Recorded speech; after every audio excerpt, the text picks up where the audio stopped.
Hey guys, I just wanted to share what's been going on lately with me. Just a quick vlog update.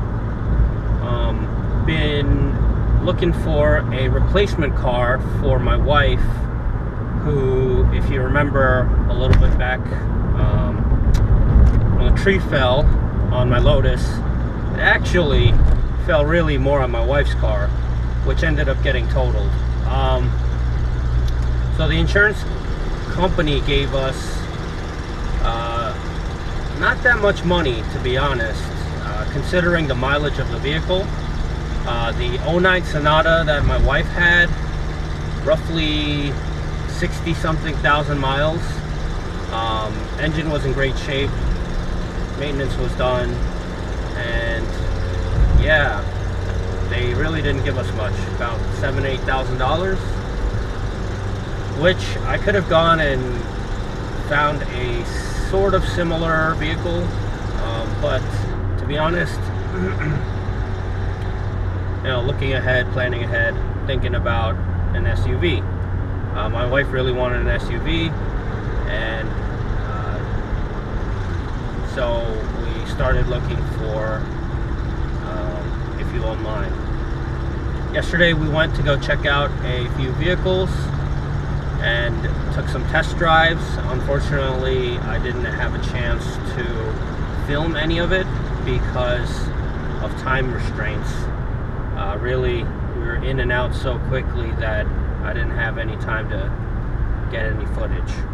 I am pretty excited about getting a new vehicle. It will be a nice improvement and upgrade, in my opinion.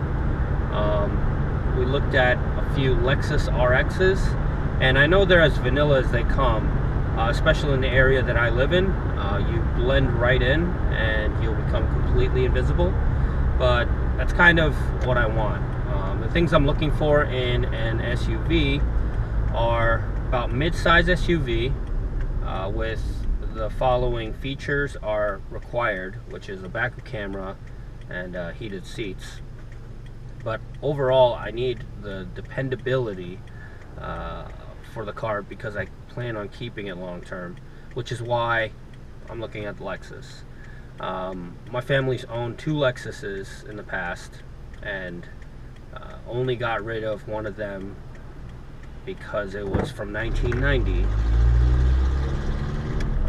That first 1990 LS400 was formerly my first car, and I drove that car when I received it until about shortly after I started working after college. I drove that for over 260,000 miles, and it was still running, but the reason I sold it was because yeah, the gas mileage just wasn't very good. Being a thirsty 4.0 liter V8 from the start of the 90s, with my long commute, it was just killing my wallet. So I ended up selling it for a 2000 Volkswagen TDI, a Jetta, which, if I compare it to the cost of fuel, I ended up paying for itself in just fuel savings in a year and a half, which was pretty amazing. Now, the vehicle I'm looking at right now is majority going to be Lexus RX 350s, because the 350 engine, the 3.5, it's been around for quite a while now, since at least maybe even older than 2007. It's been in just a crazy ton of models, ranging from the V6 Camry to up through a bunch of all the V6 Lexuses, and even the Lotus Evora. So not only is it bulletproof, but it has a timing chain, which means I don't have to do timing belt maintenance. And so I thought that was the engine for me. Now, the two generations I'm really looking at are the 2007 to 2009 RX 350, which is the revision of the second generation, and the newer model, the generation right after, which is the third generation, 2010 to 2013. Now, my wife doesn't really like the spindle grille of the newer Lexuses, although I really do like them. And the 2010 to 2013 model are the third generation models before they did the facelift to the medium-sized spindle grille. The newer models come with a huge spindle grille, which I think really looks nice, but I guess most people on the internet think the new Lexuses are pretty ugly. Anyway,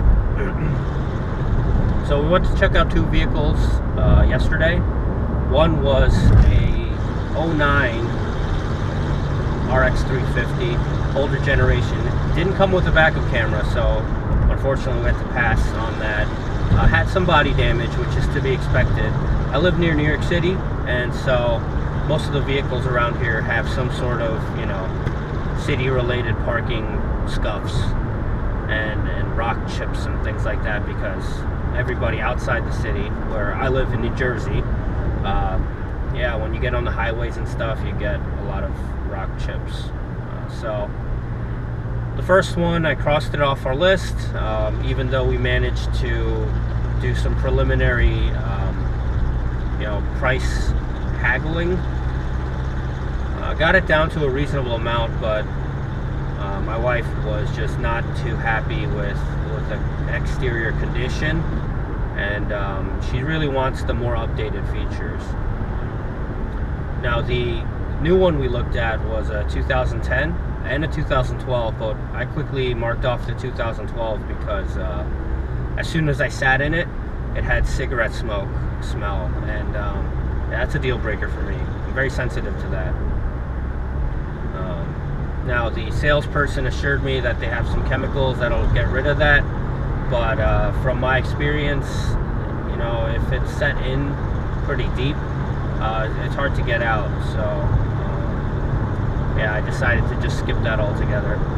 In addition to, as soon as I walked around the front to get into the driver's seat, I saw tons of rock chips on the front hood, which is kind of bizarre because it's pretty high up, and there was a lot of really, really bad touch-up paint, like the ones you get from the tiny bottles you get at like Walmart, for example, just like dabbed on there, and it was really bad and looked, I don't know, it was just not acceptable.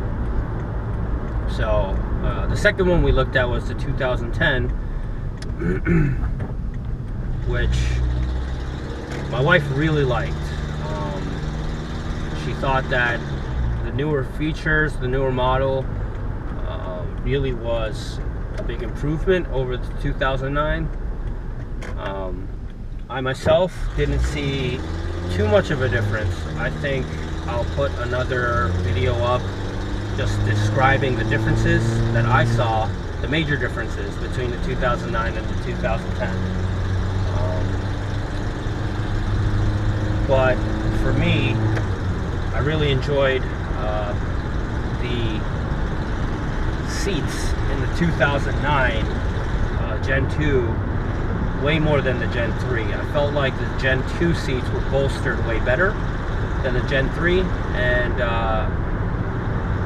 even though the Gen 3 was bigger and more spacious, I really like the seats of the Gen 2.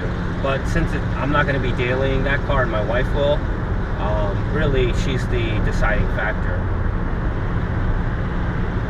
Unfortunately, the Gen 3 that we looked at, the 2010 model, was definitely way more than I was willing to spend,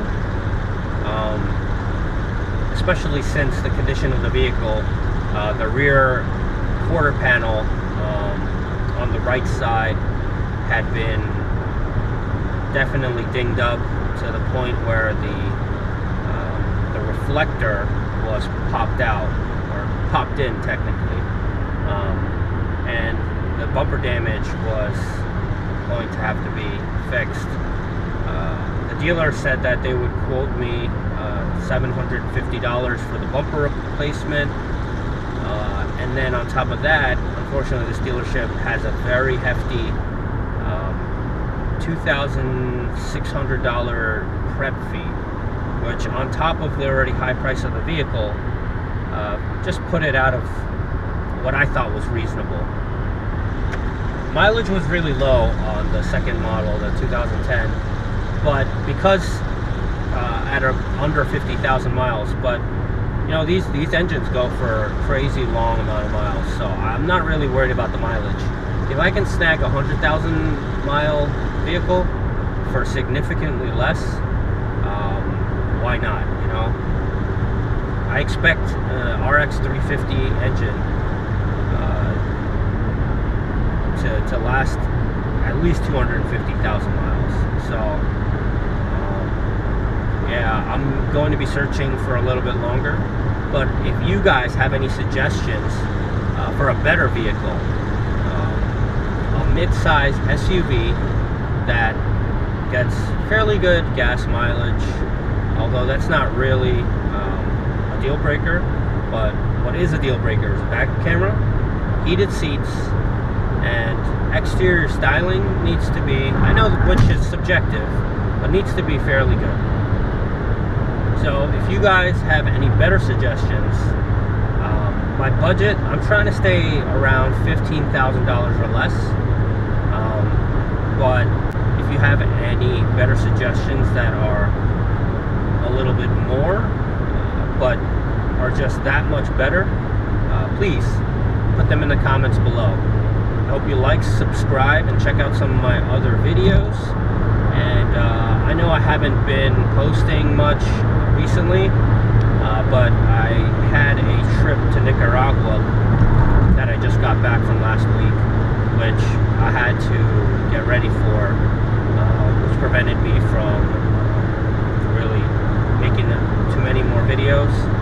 So now that I'm back, hopefully I'll have more time to get some more content out there for you guys. Alright, I'll see you next time. Peace.